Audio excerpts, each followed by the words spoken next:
Well, today I'm shifting topics a little bit.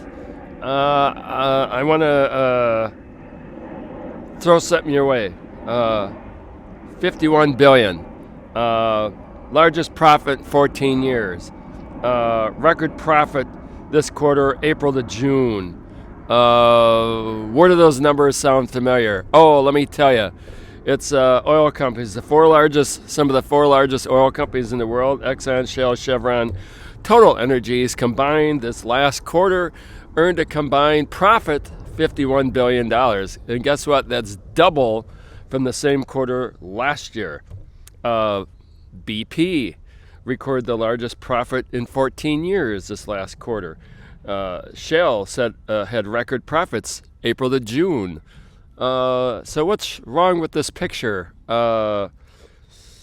Before Russia invaded Ukraine on February 24th, Europe got 40% of their oil supply or natural energy needs met by Russia.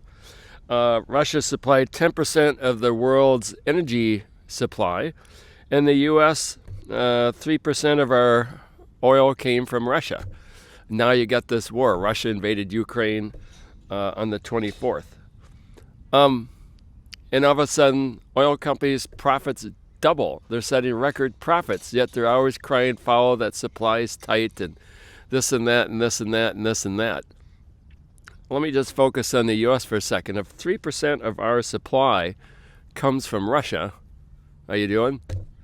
Take a little dog for the walk, huh? Yeah. Good day for that. Yeah. So if 3% of the U.S. United States oil supply comes from Russia, why are gas prices doubling? Well, you can see why the gas prices are doubling when you see the record profits the oil companies are making.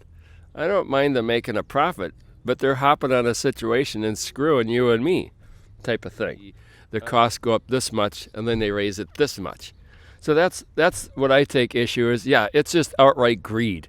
As all this is. They see a situation, and you ever notice that in these situations, all of a sudden it's like, well, our plants can't process if we bring in this other crude from other parts of the world to give us more supply. It's a different kind of crude, so we can't process it. Our plants aren't set up for it. Or conveniently, this major pipeline down in the south is shut down for scheduled maintenance.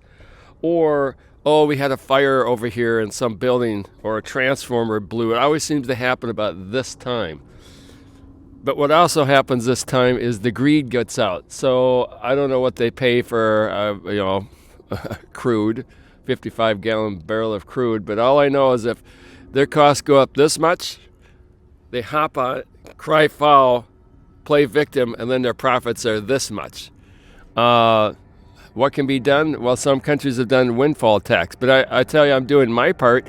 We're starting to see gas prices go down a little bit, aren't we?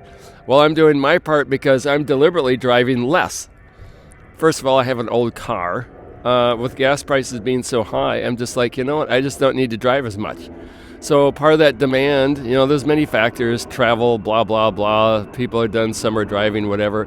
But people are saying, hey, why should I pay all this money on gas? I got to change my behavior. But then what will happen when the profits for the oil companies go down? They'll cry, oh, poor me, we need government help, we're not making any money.